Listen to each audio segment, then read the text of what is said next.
Salut à tous, salut à tous, salut à tous. Aujourd'hui, exercice de physique, donc sur les régimes transitoires du second ordre. Un exercice assez classique qui s'appelle exercice sur le décrément logarithmique. Donc il y aura effectivement une seule question sur le décrément logarithmique, voilà. Mais c'est assez important de le savoir, bon bref. Alors qu'est-ce qu'on a du coup? On a ce schéma ici, qui va être notre schéma donc d'élec, qu'on va devoir étudier ensemble, voilà.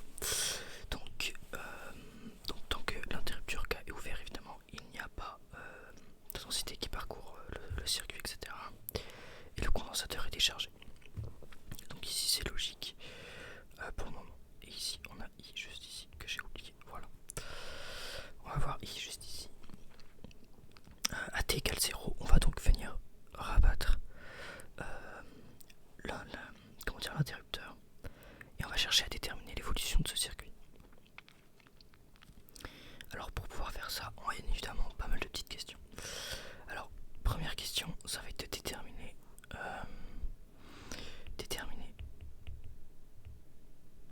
les conditions initiales finalement. Donc déterminer la tension U. La tension U qui est donc juste ici. La tension U. Déterminer U. I1, I2, I3, AT égale 0. Et aussi AT qui va aller à plus l'infini. Donc T égale plus l'infini. On va se comprendre ici. Mais c'est plus T qui tend vers plus l'infini. Et on va se permettre de le préciser. Voilà. Alors pour faire ça, on va faire assez simplement. On va d'abord réaliser un schéma pour voir qu'est-ce qui se passe. Tout simplement à t égale 0. Alors pour faire ça, je propose ici de tirer un petit trait pour bien notifier. On va écrire ça en rouge. À t égale 0. Alors à t égale 0, qu'est-ce qui se passe? Là c'est du court, j'ai envie de vous dire.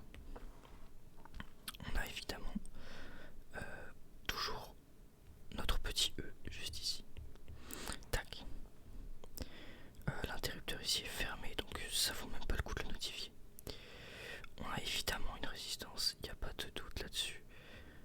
La résistance, elle ne va pas bouger tout simplement. Ok, qu'est-ce qu'on a d'autre? On a... Mince. Hop, voilà. Ah là, ça va être galère. Ça va être galère, ça va être galère, ça va être galère. Tac, tac. Et tac, bon. On va y aller à la main. Ou même avec la règle. On va essayer de pas trop perdre de temps là-dessus parce que ce serait bête. Alors qu'est-ce qui se passe au niveau de la bobine? Alors une bobine, elle a quelques propriétés, notamment elle permet la continuité de l'intensité, c'est-à-dire que I0- sera égal à I0+. Or I0- est égal à 0, donc l'intensité pour la bobine était égale à 0. Donc ça ne vaut même pas le coup de la présenter là-dessus. Qu'est-ce qu'on peut avoir d'autre ici? On a le condensateur. Un condensateur, bon bah comment vous dire que le condensateur c'est à peu près strictement la même chose. Un condensateur, on a, donc ici c'est pour la bobine, ou plutôt la bobine impose ceci. Pour le condensateur on a une autre loi de fonctionnement, ça s'appelle les lois de fonctionnement. C'est pas exactement ça, une loi de fonctionnement, mais c'est une des conséquences de ces lois de fonctionnement, on va dire. Hop là. La réalité, c'est que c'est pas du tout une loi de fonctionnement. La loi de fonctionnement de la bobine, c'est que U de L, donc l'intensité de la bobine, et si on va mettre C pour le condensateur, U de L est égal à L, l'inductance multipliée par la dérivée de I sur D. Voilà, donc UC de 0 pour le condensateur, UC de 0. Oui, donc U de 0. Hop là. U à 0- est égal à U 0 plus. Et ça c'est très important, évidemment. Évidemment. C'est même, j'ai envie de dire, peut-être dans les choses les plus importantes qu'on aura besoin. Donc ça veut dire que U, qui est donc ici, sera égal tout simplement à 0. Donc on a pour la bobine un interrupteur ouvert parce qu'on n'a pas d'intensité. Hop là. Et comme on a un interrupteur ouvert juste ici, ça va venir imposer U égale à 0 au même titre au final que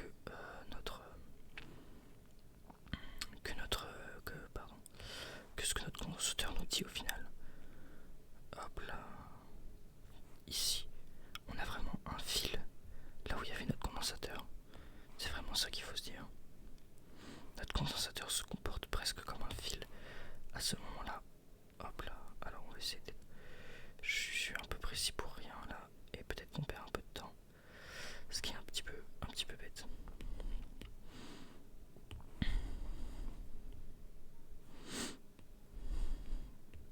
Allez. Ça va le faire. Tac, tac. Ici, on a par contre toujours évidemment notre petit R. Notre petit R. Voilà. Donc maintenant, l'intensité ici, I1. Et bien I1 égale à 0. On le voit bien, il y a un interrupteur juste ici qui représente du coup notre bobine à l'instant t égale 0. Donc il n'y a tout simplement pas d'intensité. Au niveau de notre condensateur cette fois-ci, et bien le condensateur c'est un fil, l'intensité d'un fil, et bien c'est pas E égale 0. Voilà. J'espère que vous êtes contents pour cette petite information. Mais tout simplement, I2 va être égal à I. Regardez, I2. Et ici on a toujours I bien sûr. Et bien ça veut dire que l'intensité ici, eh ben, elle sera strictement similaire. En fait, on va avoir une maille ici. Voilà, loi des mailles. Hop là. Et là maintenant vous allez me dire, ok, mais pourquoi est-ce que ce serait pas égal à I3?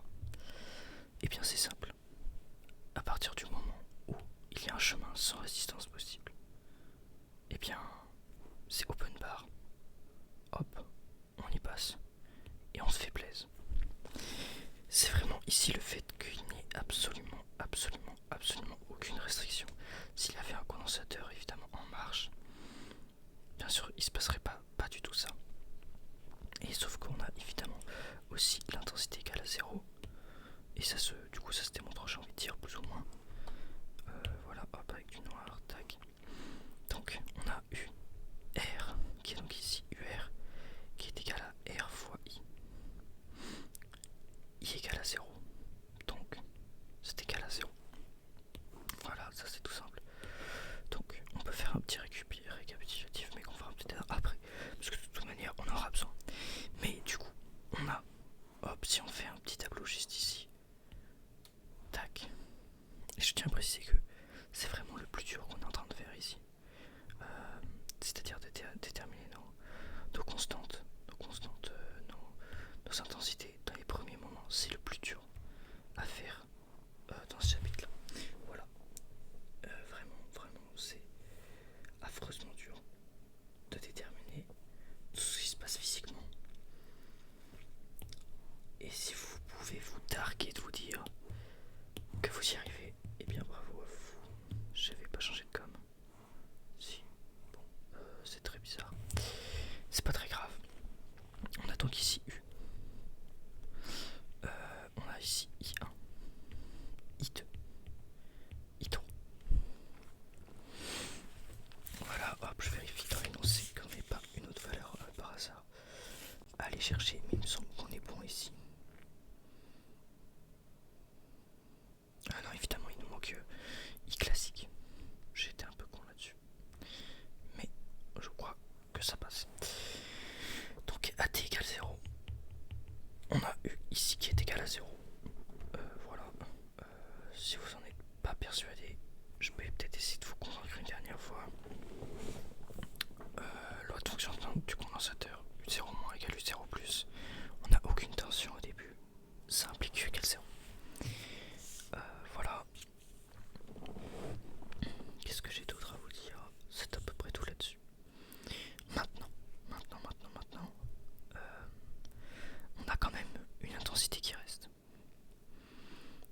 ça, il faut s'en assurer.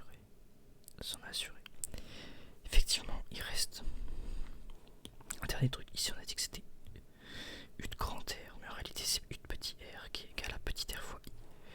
Et donc, il y a évidemment, on va enlever la règle. Il reste ici. Ici, qu'est-ce qui se passe? U de grand R est égal aussi à R fois I. Évidemment. Sauf que, concrètement, ça, c'est E qui est égal à R fois I. Ok, donc, on a I classique qui va être égal à E sur R, c'est une simple équation que vous êtes censé quand même pouvoir trouver. Bon bref. Maintenant, on a donc I classique, E sur R. Parfait. I1, c'est 0. I3, c'est 0. Loi des nœuds. Cette loi des nœuds, elle stipule que I est égal à I1 plus I2 plus I3. On bat I1 et I3 parce qu'ils sont tout simplement égal à 0. I1 égale I2. E sur R. Parfait. Maintenant, on va refaire le schéma pour T égale 0 plus. Ou encore une fois, tout va être bien différent. C'est pas du tout T égale 0 plus, c'est T qui tend vers plus l'infini. Quand T tend vers plus l'infini, qu'est-ce qu'on a? Eh bien, analysons. Bon, on a toujours notre carré, bien évidemment, notre rectangle, pardon. On va se contenter de dire rectangle et pas dire trop de conneries non plus. Hop, ici, on place notre générateur. Il y a toujours notre intensité I. On a évidemment toujours le bon vieux R. Et maintenant, on a quelque chose de presque similaire à ce qu'on pouvait avoir avant. On va analyser les lois de fonctionnement. Dans nos lois de fonctionnement, on a U de L est égal à L fois D de I, T sur dt. Bon, très bien. On a UC. UC qui est égal à C. Qu'est-ce que je suis en train de raconter? UC est égal à CD de UC sur dt. Si je dis pas trop de conneries, normalement on s'approche presque de la vérité. Ça c'est plutôt I en réalité. C'est plutôt I. Qu'est-ce que je suis en train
c'est encore une fois parce que I3 égale à 0 que U égale à 0.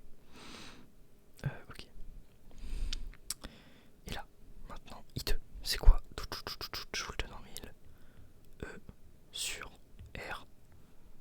Vous l'avez? Je déconne. C'est 0. On vient de le montrer juste avant. Et ici par contre on a bien E sur R. Et voilà, on a fini la première question. Alors on a fini la première question. Qu'est-ce que la première question? La première question, c'est ici toutes nos constantes. Quand t tend vers plus l'infini. Voilà. Donc ici c'est l'intégralité de nos constantes. J'abuse, j'ai trop le seum. Hop là, l'intégralité de nos constantes. On va le mettre juste ici. Hop. Et on va venir se l'encadrer, les gars. Je sais pas si on peut se l'encadrer. Non, il n'y a pas l'air d'avoir de trucs ici qui sont vraiment bien pour encadrer ça. Mais ça, c'est super cool. On est très très content d'avoir ça. Et ça prend une page. C'était la première question. Voilà. Et c'était honnêtement peut-être le plus difficile à faire. Maintenant. Qu'est-ce qui se passe? Ce qui se passe, c'est qu'on va déterminer l'équation différentielle. Après déjà 18 minutes d'exercice. Bon alors, l'équation différentielle. Là, honnêtement, on arrive vraiment sur le plus classique, le plus facile. Tout ce qui est de plus facile est ici. Équation différentielle. Faut pas faire trop d'erreurs quand même non plus. Différentielle. Bon voilà, hop. Alors qu'est-ce qui se passe en équation différentielle? Loi des mailles. Loi des mailles. Hop. On va essayer de se reprendre le schéma. Je pense que ce sera mieux pour vous, pour moi, pour tout le monde. J'ai mal pris. On va essayer de se le prendre comme ça. Voilà, hop. On va venir le copier. On va venir le copier. On va venir le coller. On va venir ici le mettre. Parfait. Qu'est-ce qui nous manque? J'ai remarqué qu'il nous manquait juste le grand R ici. Hop, le grand R. Et un trait juste ici. Mais qui va pas être non plus avec un grand degré d'importance. Loi des mailles. Qu'est-ce qui se passe? Loi des mailles. On a E qui est égal à UR plus UL plus UC. Alors voilà, donc ça faut s'en assurer. Faut s'en assurer. Et sauf que tout ça, ah non, plus U de grand R aussi. Ça c'est U de petit R, les gars. Pardon. Faut s'en assurer. C'est faux ce que j'ai dit. Parce que ça, c'est quoi? C'est la même chose en fait. C'est U. Donc la loi des mailles stipule U plus UR. C'est effectivement ceci qui représente ceci plus ceci qui est égal à ceci. Parfait. Loi des fonctionnements. Loi de fonctionnement. Qu'est-ce qu'on a? Bon, bah alors loi de fonctionnement, les gars, on en a pas mal. Mais est-ce qu'on peut pas faire des choses plus intéressantes d'abord? Alors, c'est ça qu'on va vraiment se poser comme question. Alors, nanana. Alors, qu'est-ce qu'on cherche déjà? On cherche une équation différentielle vérifiée par I3 et ses dérivés. Équation différentielle sur I3. Très bien. Écrivez et dérivez la loi des mailles faisant intervenir U et I. U et I. U et I. Donc, ici, on a évidemment U plus R fois I. En dérivant, ça nous donne dE sur dt qui est une constante qui sera égale à 0. Bien sûr, nous donne dérivée de U. Oula, compliqué. Du sur dt. Plus dérivée de R fois I. Ça vous donne R di sur dt. Tout simplement parce que R est une constante, I est une variable. C'est important de le notifier juste ici. Voilà. E sera constant. Parfait. C'est notre première loi des mailles. En dérivant la loi des nœuds, bon, et bien d'abord on va l'écrire la loi des nœuds. La loi des nœuds, elle stipule quoi? Elle stipule I est égal à I1 plus I2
Si, ça va être ça. Attendez, ça va être ça, ça va être ça, ça va être ça.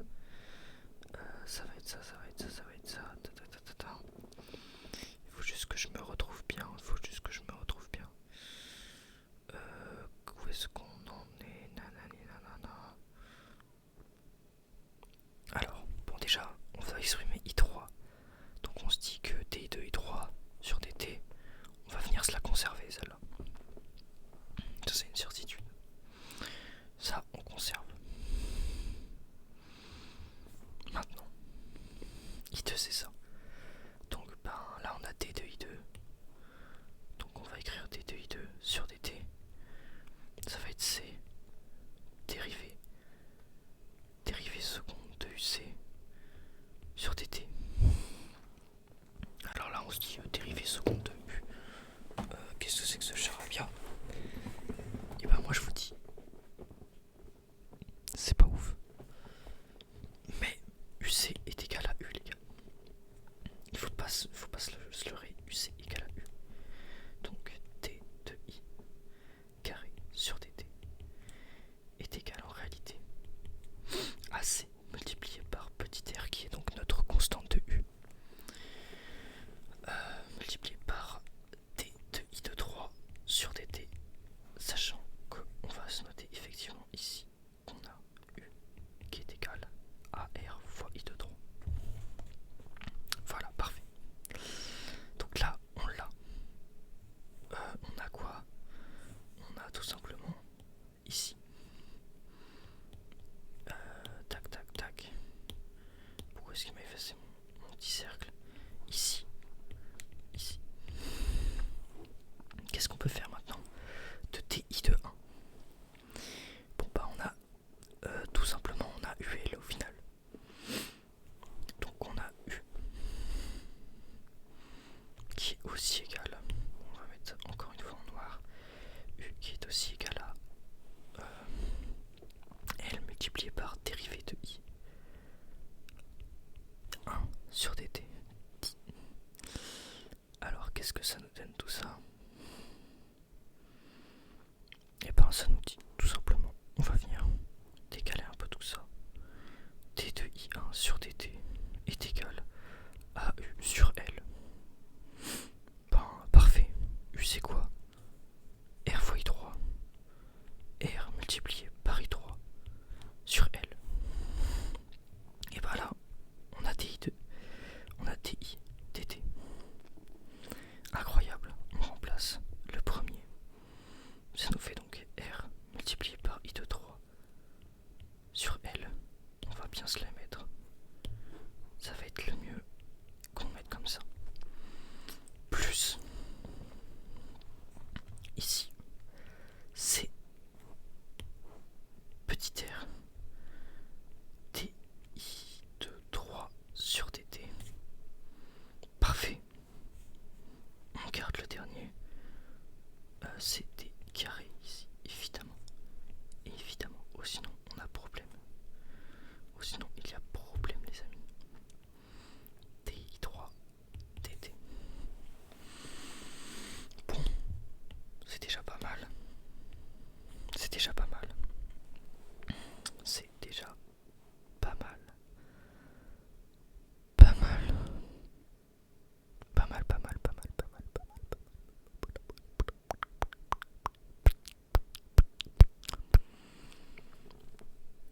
Bon, on a un dernier terme à identifier.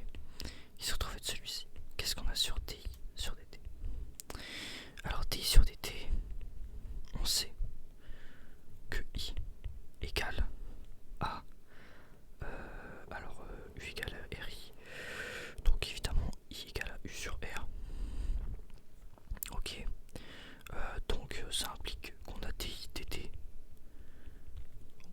DIT ça marche un petit peu aussi, mais en réalité.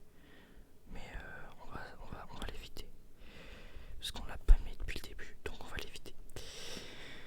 Alors on dérive U ça, tac tac tac, ça nous donne D de UC sur DT. Il n'y a pas du tout de C, je sais pas pourquoi j'ai mis un C. Multiplié par 1 sur R, donc on a effectivement cette petite concordance. Tac, et sauf que on est bon.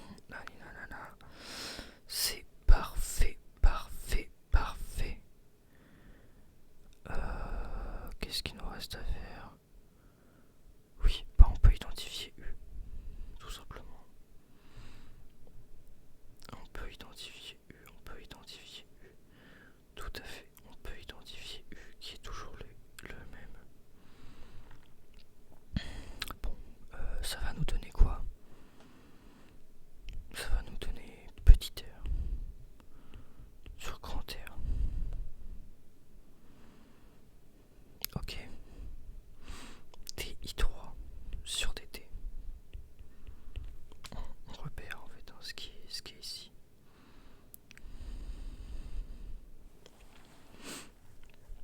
Qui va être égal à petit r I3 sur L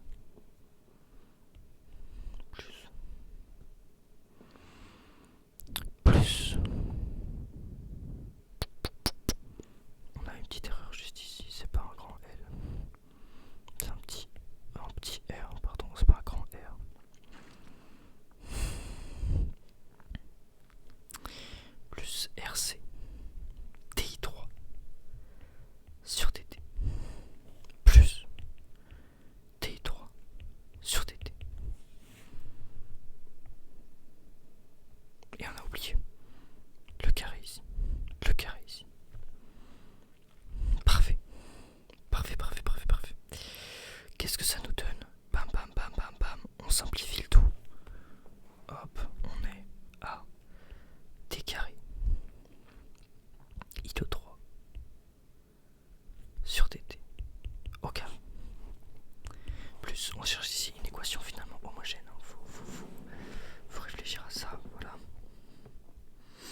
demi-heure et demie de vidéo. Enfin, on a 35 minutes de vidéo. Donc, c'est déjà énorme. Et on va essayer de se bouger un petit peu. Alors, delta inférieur à 0, pourquoi? La question stipule de trouver une relation entre les valeurs alors que le régime est pseudo-périodique. Voilà. Donc, le régime soit pseudo-périodique. Qu'est-ce que ça veut dire? Ça veut dire tout simplement qu'il faut éviter de manger. Ah non, je me suis trompé les gars, c'est pas Q qui est égal à ça, c'est 1 sur taux qui est égal, je me disais, oui, ça doit être un peu plus cohérent. 1 sur taux qui est égal à ça, Q n'est pas du tout égal à ça. Nickel, parfait, c'est pour ça. Donc 1 sur taux, très important, il est donné dans l'énoncé. R plus petit r sur du coup, tac, que je retrouve un petit peu les valeurs. Petit r, rc, pardon. Donc là, ce qu'on va rechercher directement, c'est les valeurs que doit prendre pour que le régime soit pseudo-périodique. Donc ça veut dire, c'est le cours delta inférieur à 0. Ok. Donc, discriminant 1 sur taux au carré, moins 4LC, moins 1. LC moins 1, c'est comme ça, bien sûr. Bon, c'est pas très important, ça c'est des détails. Est inférieur à 0. Directement, on en déduit. Tac. R plus R sur RC.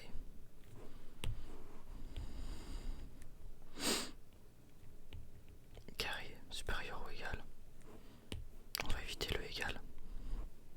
Supérieur simplement. N'importe quoi. A 4 LC. Nickel. Et ça, évidemment, du coup, hop, racine de 4LC. Qu'on peut se permettre de simplifier directement. Parce qu'on le voit, 2 racine de 1 sur LC. Parfait. Et là, on est à R plus R. R, C, R.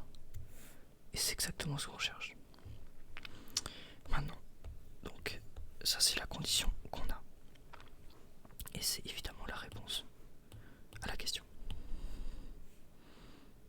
Qui est, c'est-à-dire, donc c'est la relation qui doit exister pour pardon, que ce soit semi-périodique, pseudo-périodique. 4.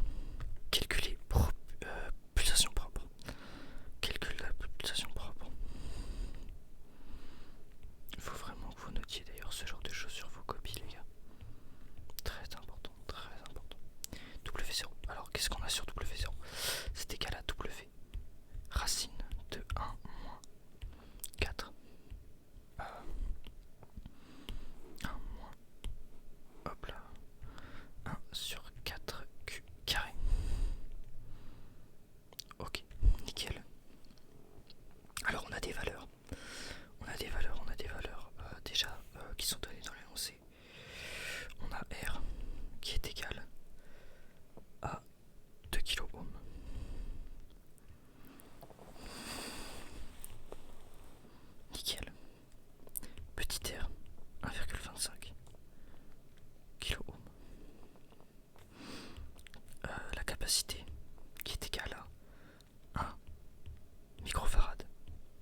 T0.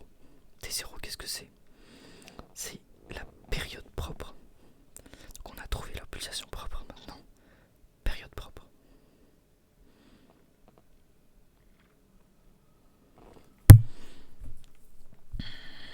Alors, tac tac tac.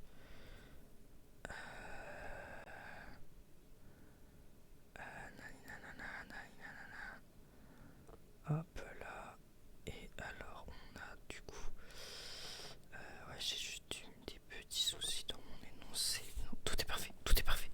Je raconte n'importe quoi en fait. J'ai fait n'importe quoi. J'ai fait n'importe quoi les gars. J'ai fait n'importe quoi. My bad. C'est évidemment W0 qui est égal à 1 sur LC.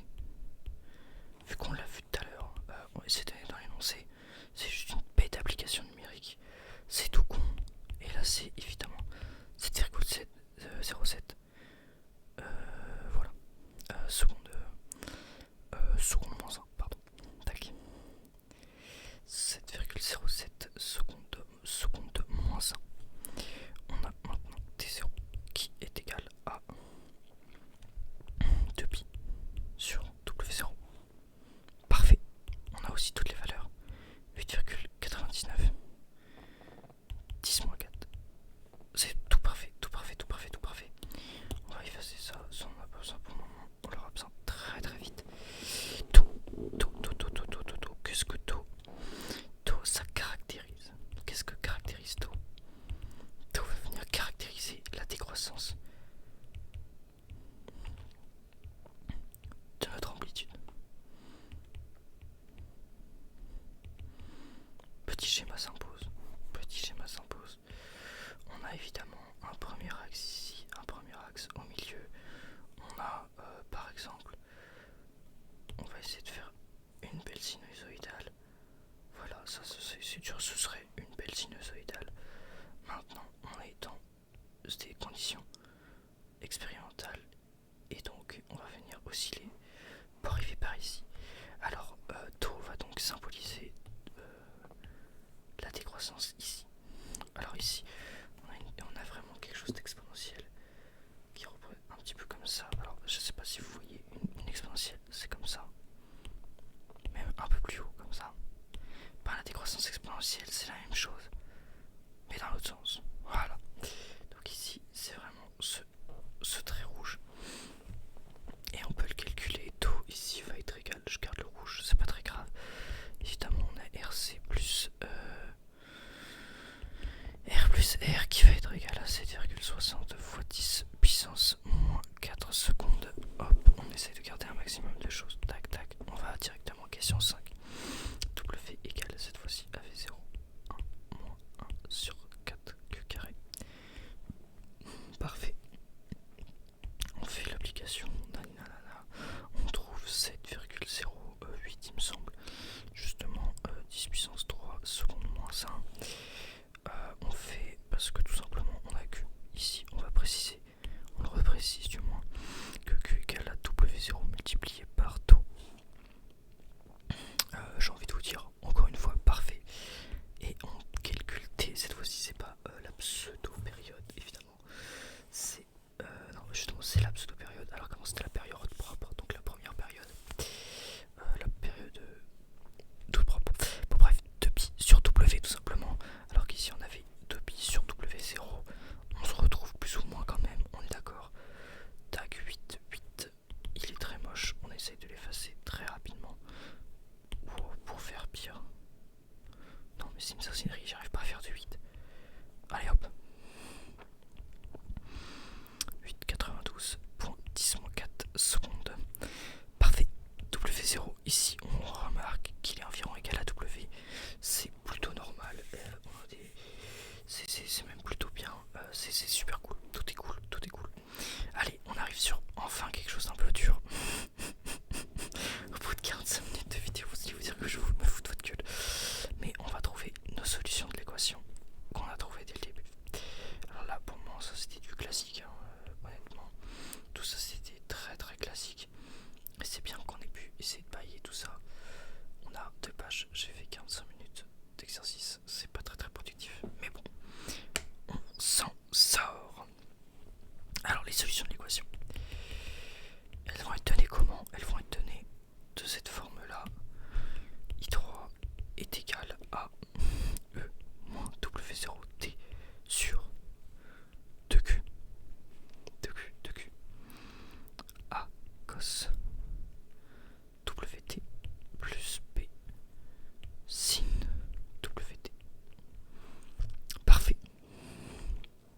qu'est-ce qu'on a comme condition initiale? I3 égale à 0, qui est égal à E de 0, A de cos de 0 plus B sin de 0. On a quoi? Ici c'est égal à 0, ici c'est égal à 1. Donc, problème. Qu'est-ce qu'il faut faire pour que I de 3 soit égal à 0, qui est égal à A fois 1? Eh ben, ça stipule que A est égal à 0. Parfait. Maintenant, qu'est-ce qu'on va venir trouver? Il faut trouver B, bien sûr, déterminer B. Comment est-ce qu'on va déterminer B? C'est un petit peu plus technique. Pour déterminer B, il faut que je réfléchisse 2 secondes. Comment est-ce qu'on va venir déterminer B là-dessus? Tac. Ouais, c'est une galère.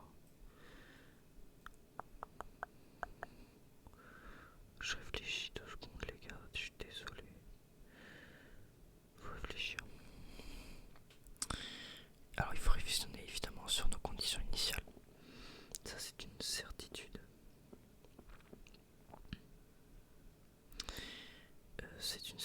Alors, on va reprendre tout simplement. On va y aller tranquillement. Maintenant, on sait donc que I de 3 est égal à E de moins W0T sur 2Q.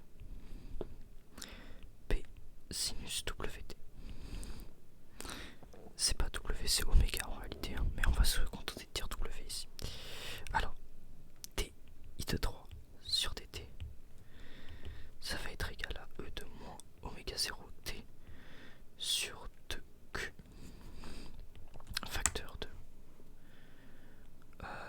B cos.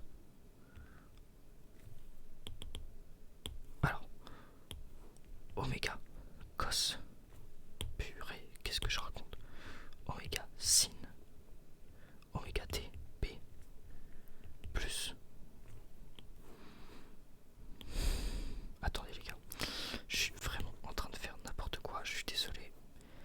Ça doit être un peu de fatigue là-dessus.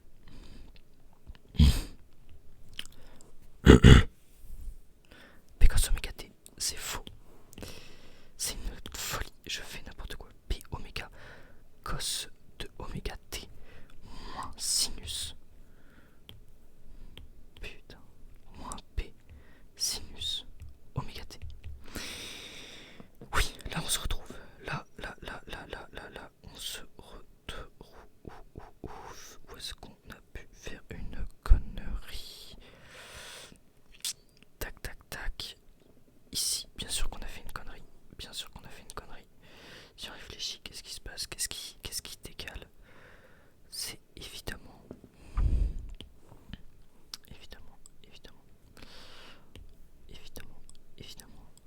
qu'il se passe des choses. C'est tôt ici, c'est pas que je sais pas ce que je raconte.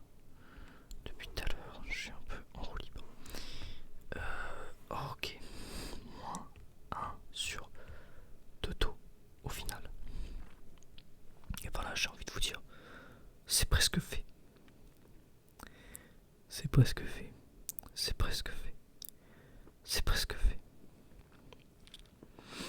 Pourquoi est-ce que c'est presque fait? Pourquoi?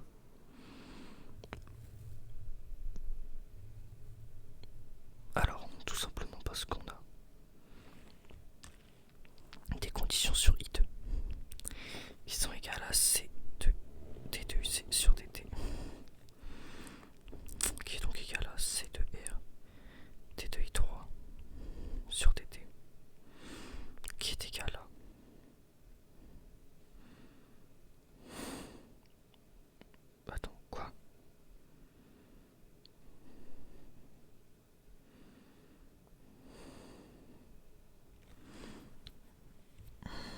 je sais qu'il faut raisonner sur évidemment ce petit I2. Ah oui, voilà. On a I2 de 0, les gars, qui est égal à E sur R.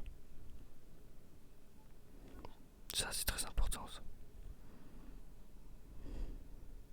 Une condition initiale. En plus, au final.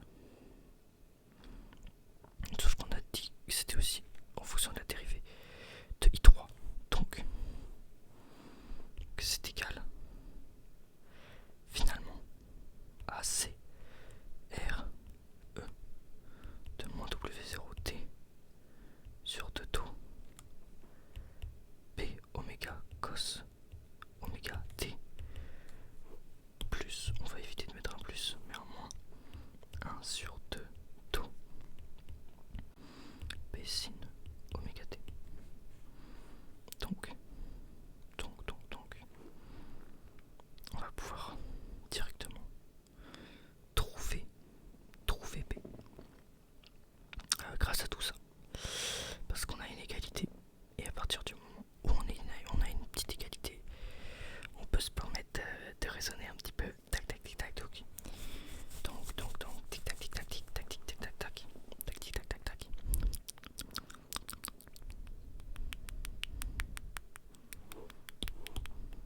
On va tout simplement se dire qu'on est à t égale 0. Ce qui va faire C de R facteur de P oméga cos de 0 moins 1 sur 2 taux P sinus 0. Bon bah ça c'est 0, on s'en fout. Cos oméga T, donc ça fait CR P oméga sur R. Ça implique qu'on a P qui est égal à E sur C petit r oméga grand R. Parfait. On va pouvoir remplacer notre petit I3, toutes nos valeurs qu'on a, tac tac tac, et donc ça nous fait I3 est égal à, qu'on reprenne bien le truc, E de moins oméga 0 T sur 2 taux. Parfait. Facteur de notre P E sur CRW petit r multiplié par le sinus oméga T. Parfait. Et ça, c'est notre expression, hop, qu'on recherchait, et elle est parfaite. Et ben très bien, on a I3, et on doit trouver quoi d'autre? On doit trouver I2 même. Bah I2, on l'a déjà pratiquement fait au final, grâce à ce qu'on a fait au-dessus. I2, on l'a pratiquement fait les gars. I2, il suffit qu'on part plutôt de celle-ci et qu'on se dise que c'est tout simplement CR de moins oméga T sur 2 taux. Ça va être une petite galère. Sur CRW petit r facteur de oméga cos oméga T moins 1 sur 2 taux sin oméga T. Voilà I2 les gars. Voilà I2. Tac tac. Et puis maintenant, qu'est-ce qu'on doit trouver? On doit trouver aussi U. Alors U, bon bah on a pas mal de trucs, mais on a aussi surtout la principale, c'est que U est égal à R de I3T. Et on s'en contentera tout simplement. Voilà. Donc c'est à dire que voilà. Là vous voyez vite fait le lien, je pense. Sans trop de soucis. Et voilà la question. À 1000$, le décrément logarithmique.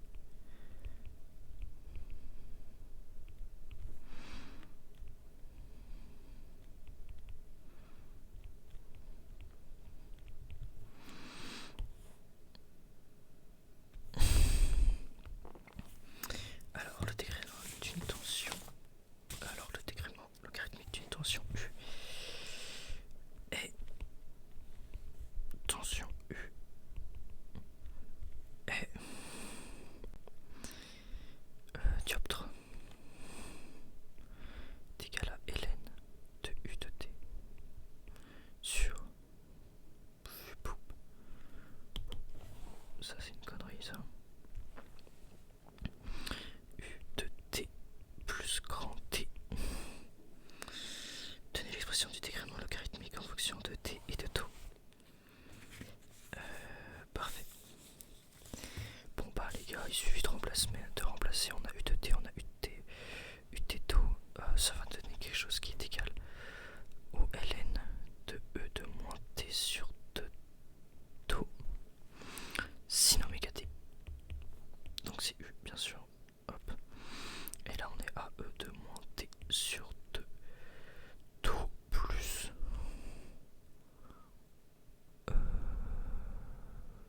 plus T.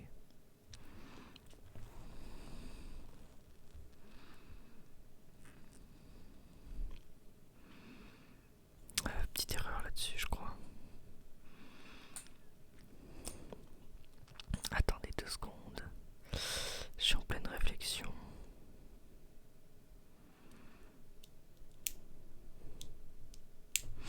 Non, non, tout est bon, tout est bon, tout est bon. Allez. Sinus de oméga T plus T.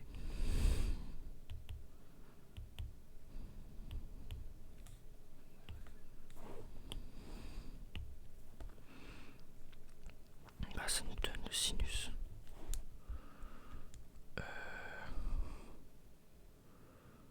Ça nous donne, pardon.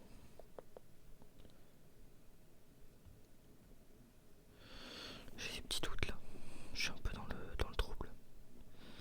Si, c'est bon. Tout est bon, tout est bon. On a évidemment le plus T ici. Tac, tac, tac. Bon, pas du coup. Par plus ou moins identification.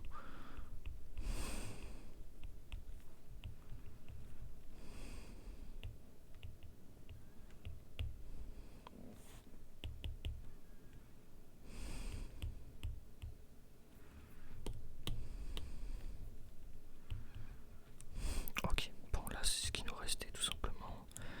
À ce niveau là, ça se part.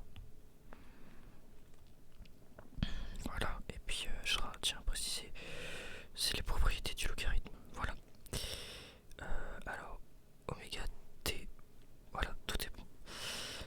Tout est bon, tout est bon, c'est les propriétés du logarithmique. Enfin, du logarithme, donc là c'est comme si on avait ln de moins T sur 2 tau. Nani nanana, bon vous avez compris. Il en résulte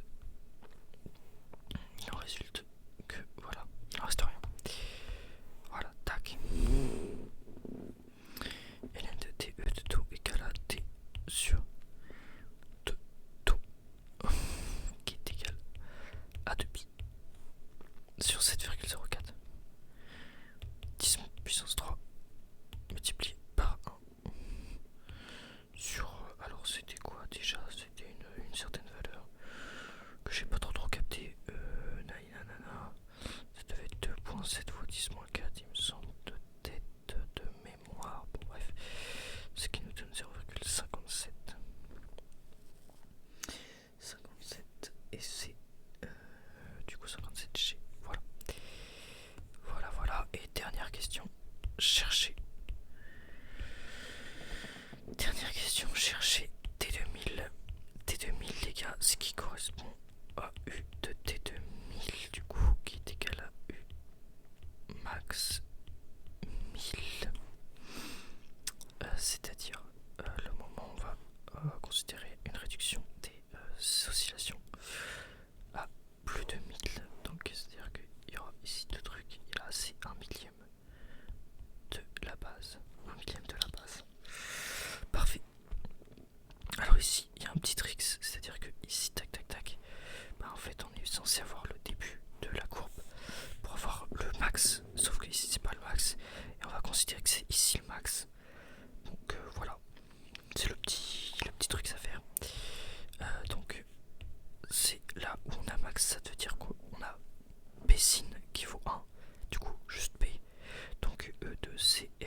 si on applique évidemment le logarithme, et ça va impliquer t